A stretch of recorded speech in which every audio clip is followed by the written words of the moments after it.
Cricket নয়, এ যেন কোনো থ্রিলার সিনেমার স্ক্রিপ্ট। বিশ্বকাপ শুরুর মোটে 2 সপ্তাহ বাকি, অথচ আইসিসি যা করেছে তা এক কথায় অবিশ্বাস্য। বাংলাদেশকে সরিয়ে দেওয়া হয় বিশ্বকাপ থেকে, আর সেখানে জায়গা পায় স্কটল্যান্ড।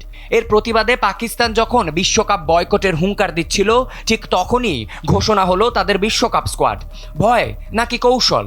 পিসিবির এই নাটকীয় মোড় বদলের পেছনের গল্পটাই বা কী? কাগজে কলমে বাংলাদেশ নেই, আছে স্কটল্যান্ড। আইসিসির এমন হুট করে নেওয়ার সিদ্ধান্তে উত্তাল ক্রিকেট পাড়া। পিসিবি সভাপতি মহসিন নাকভি তো সরাসরি বললেন, আইসিসির দ্বিমুখী নীতি চলবে না। বাংলাদেশের সঙ্গে হওয়া এই অবিচারের প্রতিবাদে পাকিস্তান সরকার টুর্নামেন্ট থেকে নাম প্রত্যাহার করে নিতে পারে। এমন খবরে যখন চাপে পড়েছিল আইসিসি, তখনই দৃশ্যপটে এসেছে নতুন টুইস্ট। বড় বড় কথা বললেও দিন শেষে কি আইসিসির দাপটের কাছে নতি স্বীকার করতে বাধ্য পাকিস্তান? চাপে পড়েই কি সুর নরম করেছেন নাকভি, নাকি এইটা ছিল সির্ফ একটা দর কষাকষির চাল? সব বিতর্কের মাঝে ঘোষণা হয়েছে সালমান আলী আঘার নেতৃত্বে 15 সদস্যের নতুন পাকিস্তান। যে হারিস রউফ বিগ ব্যাশে আগুন ঝরালেন, তার জন্য বিশ্বকাপ দলে জায়গা হয়নি।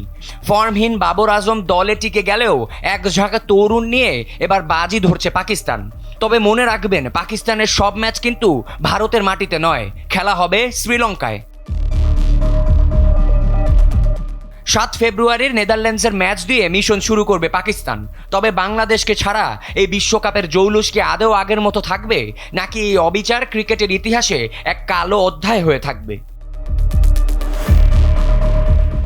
ডেস্ক রিপোর্ট, সময়ের আলো।